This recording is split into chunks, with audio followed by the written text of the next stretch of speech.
Hey everybody, welcome to another episode of Jeremy Uncensored. Happy Friday. I hope everybody had a great week.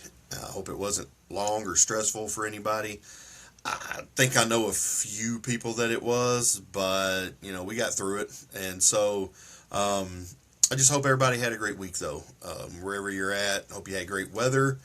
We actually got a little bit more snow last night, but it's already melted and just slushy and wet, and everything's nasty now. Still, it's Friday. It's a great day. You make what you make out of it, right? Topic that I want to hit on tonight is it's a topic that I have talked with friends about, and I figured I'd share it on here and get some feedback on it. And that's being a single parent and dating. Okay.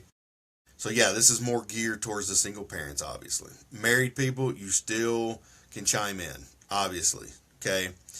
The thing about being a single, we'll just use me because I'm a single dad. All right. Being about a single dad and dating is I want to make sure that whoever it is that I'm dating, obviously, one, they got to like kids because I have two daughters, right? So if they don't like kids, that's an automatic out. Um, if they have kids, obviously, um, I want to get to know them. I want my kids to get to know them and their kids, obviously. But when is a good time to introduce? Okay, so that's a question I'm going to pose. When's a good time to introduce them to the individual that you're dating, right? Um, because I've never been that type to be like a week, 2 weeks in, maybe. Uh,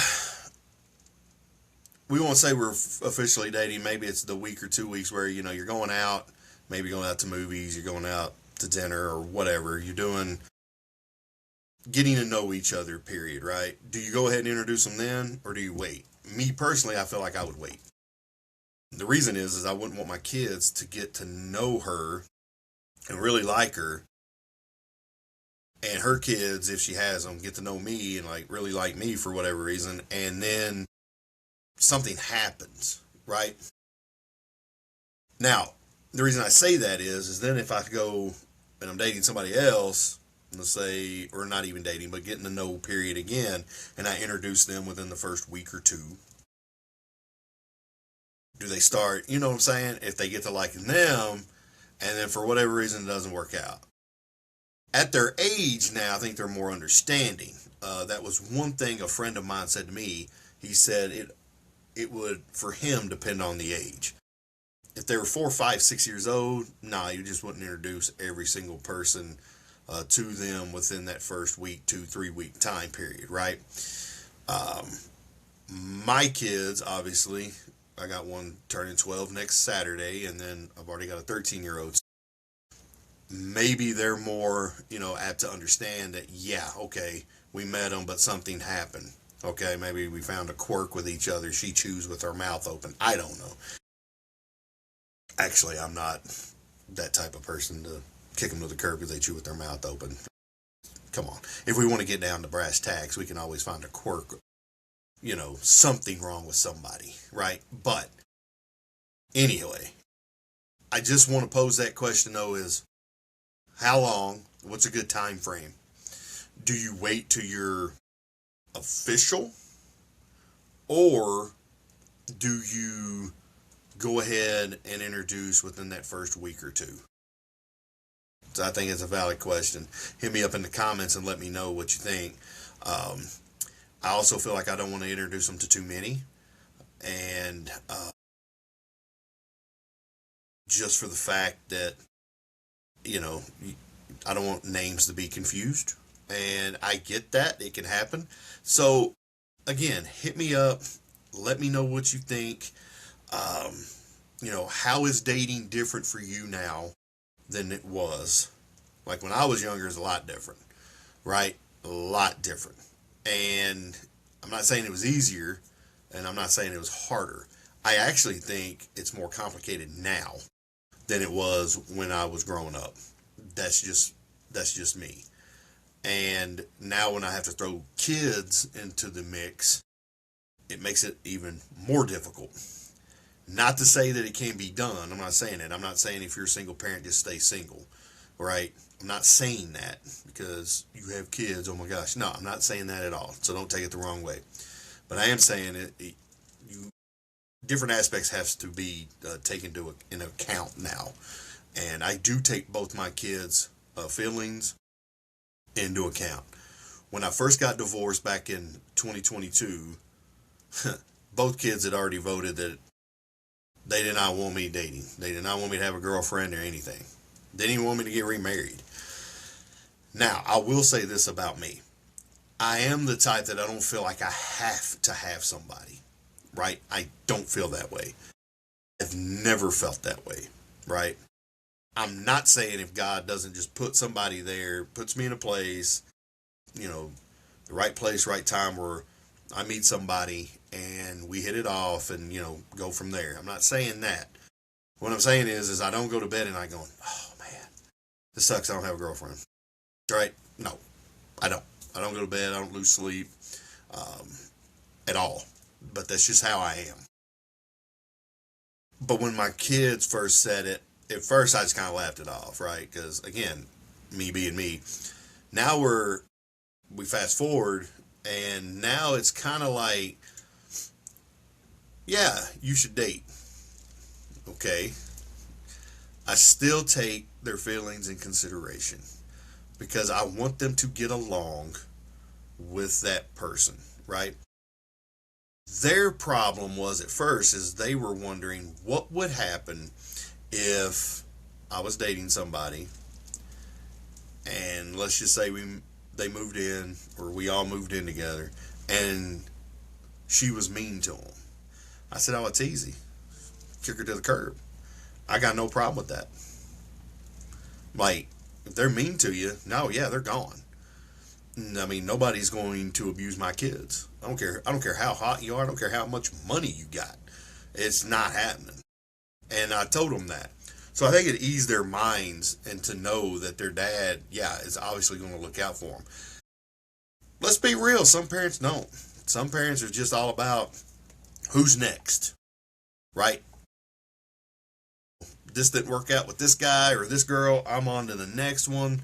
And they don't know who they're really bringing into their homes. And they got kids and yada, yada, yada. And then they take the girlfriend or the boyfriend's side because, oh, they make good money. Or they've got a nice car. Or they got a nice house. And we're all living in it. What? Hey, that happens, unfortunately. And so, that's not going to happen with me at all. And I told them that.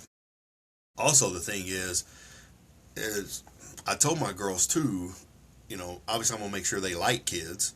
If they don't like kids, that's a no-go. And if they have kids, I told my kids this, that it's a package deal, right? So I was like, you're going to see me getting along with her children too, because it is a package deal. It's not just you guys, myself, and her. It's not the way it is. Because I was like, if it escalates from there and say we get married, I'm their stepdad. She's your stepmom. It's a package deal. And I told both my kids this too. I said, unfortunately, the stepmom and the stepdad are more of a fatherly/motherly figure than their real moms and dad. Unfortunately, that's what it is. Some stepdads and stepmoms don't look at it that way, and that's where they fail. That's my opinion, and feel free to try to change my opinion on that. Okay, I mean that seriously. And so now you get to the point where if you just think that, no, I'm not taking care of your kids, you got an ex, should be paying child support, so that should be taken care of. No, you're wrong on that too. Because let's be real here. 90%, and I didn't look up any stats. This is my opinion. 90% of people don't pay their child support. Might be over, might be under. Again, my opinion, I'm going to use that number, 90%. So, again, it's like I tell my kids, I might be the fatherly figure they never had. She might be the motherly figure that you never had, right? It's just the way it is in today's time. Also, in today's time, you got people that don't want to step up. That sucks. It really does. And they know that. And so they understand that too. And like I said, nobody, well, I told them, no matter who I date, they will not hurt you in any way because they'll be shown the road. And I said, hey, it's easy. It's an easy fix. So again, I think it eased their minds and they understood it. So that is obviously a good thing. And again, I'm not the type that I'm like, I'm actively looking and oh boo hoo. So no, I don't do that because I don't even use dating sites. Never have, never will. I'm being serious. I never have and I never will. And with that, because the last episode I did was like 45 minutes long, and I was like, man, that's a little long. And I'm trying to keep it in that happy medium. But today's episode was quick. It was just simple. My take on dating as a single parent. Get some feedback from you guys. What do you think? And for the final thought, it's a continuation on dating, but it's going to be how it's different, right? So with that, the final thought on all this is this. How dating is so much different now than when it was when I was growing up. See, when I was growing up dating, we had notes. You wrote notes. Obviously, you didn't have cell phones. You didn't have, you had computer, but you didn't have internet. So you wrote notes to the person. Actually, George Strait made a hit song about it. Check yes or no. If you're, at a young age, you've never heard of George Strait, you're lost. You need to look him up. And if you've never heard that song, you need to look that song up. It's a good one. So you would pass notes. Maybe you liked a girl, right? Or a boy, and we just write a note. And there was also times when you had your friend just walk up to the person and go, hey, my friend likes you. What do you think of them? We had these things called landline phones. Okay? And you would be on a landline phone with your friend, and they would be like, at some person's house and going back and forth trying to set each other up. That's how we did matchmaking. Now, what do? You download an app, right? You download an app on your phone or your iPad, whatever, and you swipe left or swipe right. Ain't nothing like trying to pick somebody to go on a date with just by swiping left or swiping right. I mean, think about it. You got so many different apps out there. Plenty of Fish, eHarmony, Tinder, Farmers Only, if you're a farmer. So now you get on there and that's all you do, right? You take a picture, it's almost like you put up a resume on how you are, right? What your type is, what you like to do for fun, and all your favorite foods and your likes and dislikes. The problem is when you take a profile picture and you put it on, you don't know if they're using their picture or a filter. I mean, you might be thinking you're going on a date with Cindy Sweeney, and honestly, you end up going on a date with, I don't know who, one of the chicks from Hocus Pocus. I don't know. Maybe. Bottom line is that's how everybody does it nowadays. As I said earlier, I've never used a dating app and I never will. The problem is, although I look at it, is this. We used to have to go up and actually talk to people as well. You got to get to know them, right? You exchange phone numbers, you called each other on the phone.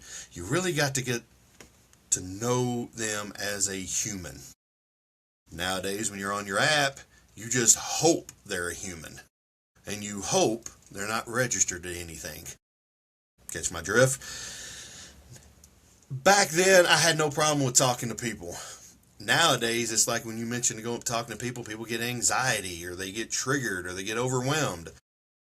Maybe that's a cop-out, maybe it's true, who knows. Back then, you never heard of it as much. You never heard of it as much because people would go up and talk to them, the person they like, or even just as starting out as friends, and it would be easy peasy. Nowadays, it's not so much, right? Men and women, we don't have crystal balls, so we don't know if the person or if a person is interested in us. So I'll say this. Hey, guys, men, shoot your shot. Old basketball analogy was, you miss 100% of the shots you don't take. I always said what you learn in sports, you can apply it in real life. Shoot your shot, right? Make sure she's single. You don't want to hit on a married person and the husband come home or show up at the grocery store and there you are.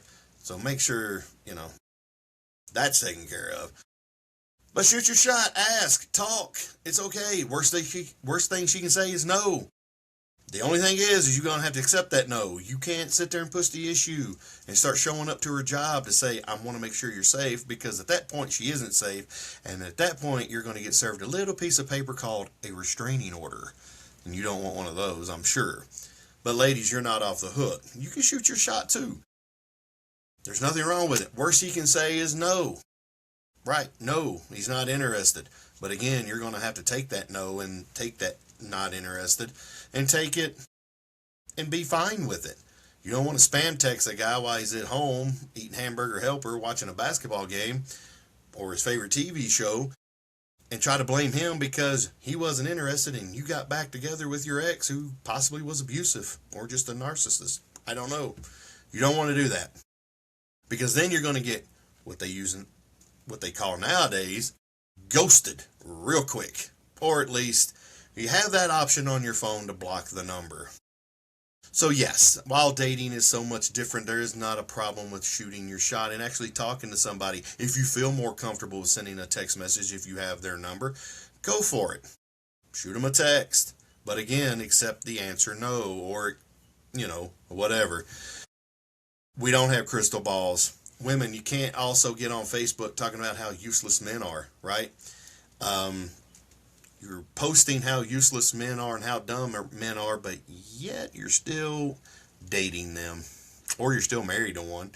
Guys, you're not off the hook either. You can't sit there and get on Facebook and complain about women either. You can't sit there and talk about, all they do is spend my money and take my debit card and my credit card. Well, guess what? You're still married to them. And you can't sit there and complain about all that while, if you break up, immediately get with somebody else. You can't do it. Sorry. Not too many people are going to take you serious. We'll put it to you that way. Also, what's with the whole deal of this individual is my world? They are my everything. I understand if you were married for 15, 20, 25 years, you would get on there and you make that public on Facebook or X or whatever it is that you use, and let everybody know that, yes, I've been married this long. They are my everything. They are my world. But let's get real here, people. After 2 weeks, I've known people be dating a girl, put that on Facebook, and then I'm made to be like a jackwagon because I go up and say, oh, this must be such and such, and it's not. They got a new world. It's almost like you're going after a new solar system. Good luck with that. Me personally, even when I was married for 8 years, I never once said it. Because I knew just as quick as you hit post, all that can go crumbling down and go away. Just like that. We need to make dating great again. No pun intended. By going back to the old days, I think. Going up and actually introducing yourself and saying hi rather than swiping left or right. I never understood it. I don't think I ever will. Right? I never understood getting on the dating site again. As I said before, it feels like you're filling out a resume and you're trying to sell and hopefully take that this person will believe what you wrote. Do you really like hiking? Do you really like moonlight walks on the beach? Maybe you do, but I feel like that's an awful lot of people who like that. Just saying. In closing, I hope everybody has a great weekend. Let me know what you think in the comments if you haven't already. Head over to YouTube at Jeremy Uncensored. Hit the subscribe button. And we'll see you on the next episode. Again, have a great weekend. God bless.